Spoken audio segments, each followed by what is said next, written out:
내일이죠, 그죠? 내일, 지금, 정부에서 또 세제 개편안을 갖다가 발표를 한다고 이야기하고 있거든요. 그래서 내일 뭐 어떻게 나올지 모르겠는데 지금 대충 윤곽은 나왔다고 하고 있습니다. 그리고 뭐 자료가 또 유출돼가지고 뭐 카톡방에 돌고 있다고 하던데 저는 못 봤습니다만은. 근데 내일 되면 정확하게 알 수 있겠죠, 그죠?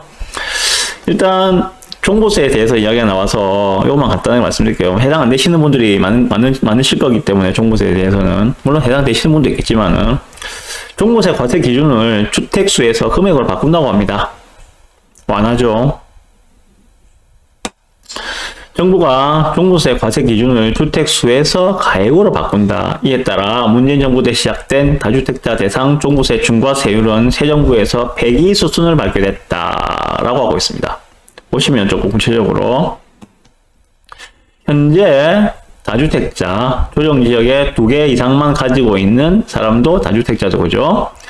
다주택자는 1주택 기본 세율보다 딱 2배거든요, 그죠? 높은 중과세율로 세금을 내고 있습니다. 그런데 이 중과를 없애주겠다는 거거든요. 이제는 윤석열 정부에서는 그렇게 이제 없애주겠다 하는 이야기입니다. 자, 내일 정확하게 발표가 나올 거니까 발표를 보고 정말 중요하다 싶으면은 제가 다시 방송을 켜서 실시간으로 말씀드리겠습니다. 근데 뭐 거의 다 나온 상황이라서 제가 나온 내용만 가지고 한번 유출을 해서 앞으로 어떻게 가면 시장이 반응을 할 것인가에 대한 내용을 말씀드리겠습니다. 자, 첫 번째. 느리지만은 천천히 규제가 완화되고 있습니다. 그죠? 종부세 부분도 불합리한 과도한 세금들을 지금 걷어내고 있는 중이죠. 그죠? 아직까지 속도가 뭐 빠르다고 느끼시지는 못할 겁니다. 많이 좀 천천히 가고 있어요. 왜? 부담스럽잖아. 뭐 예를 들어서 약간 그 규제를 풀었는데 이 규제가 풀린과 동시에 또 집값이 뭐 꿈틀거리고 뭐 폭등을 해버리면은 안 그래도 지금 대통령 지지율이 떨어지고 있는데 난리 나겠죠. 초장부터. 그래서 지금 정말 조심스럽게 시장을 정상화시키고자 하고 있는데 뭐 많은 분들이 이야기합니다. 아, 참 너무 늦다. 많이 아쉽다. 이야기를 많이 하시더라고요. Anyway, 어쨌든 지금 방향은 규제가 천천히 완화되고 있다 하는 부분을 좀 주목을 하셔야 될 것 같고요. 자, 여기서 이야기하고 있는 것처럼 주택수가 아니라 금액으로 바뀌게 된다면은 어떤 현상이 발생할까? 일단 일반적으로 생각할 때는 똘똘한 한 채로 이 쏠림 현상은 좀 완화되지 않겠는가? 이건 누구나 예상할 수 있는 거죠, 그죠? 똘똘한 한 채로의 쏠림은 좀 완화되지 않겠느냐? 왜?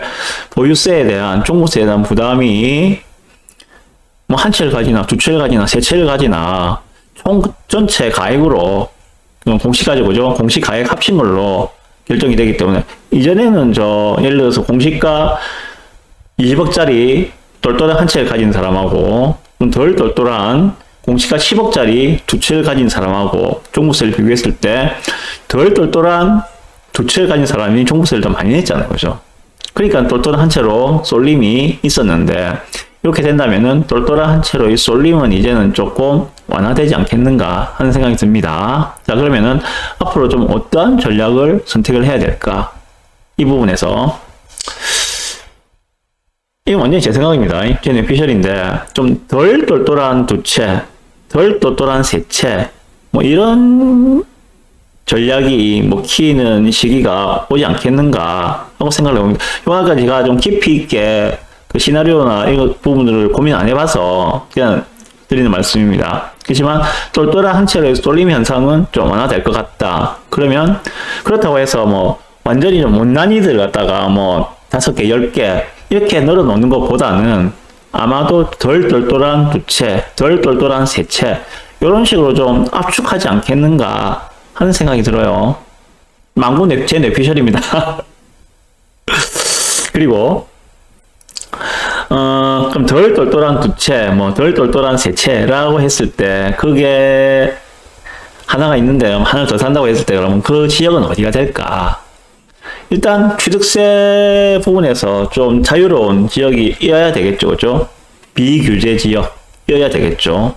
비규제 지역에 공시가 한 6억 정도 되는 그러한 단지들이 앞으로 좀 각광을 받지 않겠는가? 그 말은 수요가 그쪽으로 몰릴 수 있다는 이야기고, 그 말은 그쪽 그에 해당하는 단지들이 가격 상승이 나올 수 있다는 이야기입니다. 그리고 또 하나, 입주 물량 부담이 없어야 한다.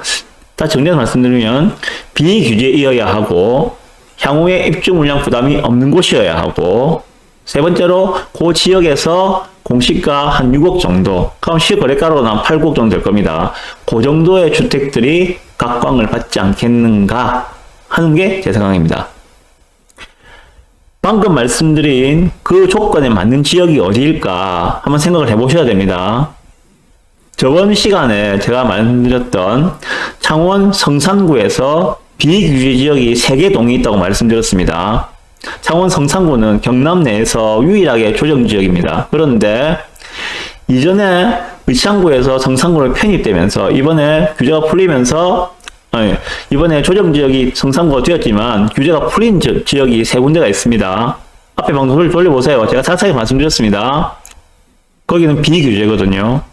거기에서 공시가 한 5억, 6억 정도 되는 단지가 어딘지 찾아보십시오. 답은 딱 뻔히 나옵니다. 그러면은. 그리고 울산 북구가 지금 현재 비규제 지역이거든요. 울산 남구하고 중구는 규제 지역입니다. 조정 지역인데 울산 북구는 비규제입니다. 울산 북구도 제 생각에는 나름대로 가능성이 있는 지역이 아닌가 하는 생각이 들어요. 지금 네임드이신 분들도 울산 쪽을 좀 주목하고 있다는 이야기가 좀 많이 들리던데 울산 북구 좀 주목해 주시고요. 창원 성산구에서 비규제 지역 3군데 동 좀 주목해 주시고요. 그렇게 좀 꾸준하게 보시는 게 좋지 않겠는가 하는 생각이 듭니다. 네, 이렇게 동 말씀드린 내용은 제 그 편집할 때는 지울 겁니다. 라이브 오신 분들만 알고 계세요. 이렇게 특정 동을 찍으면 안 되잖아, 그죠? 단지를 찍어도 안 되고. 네.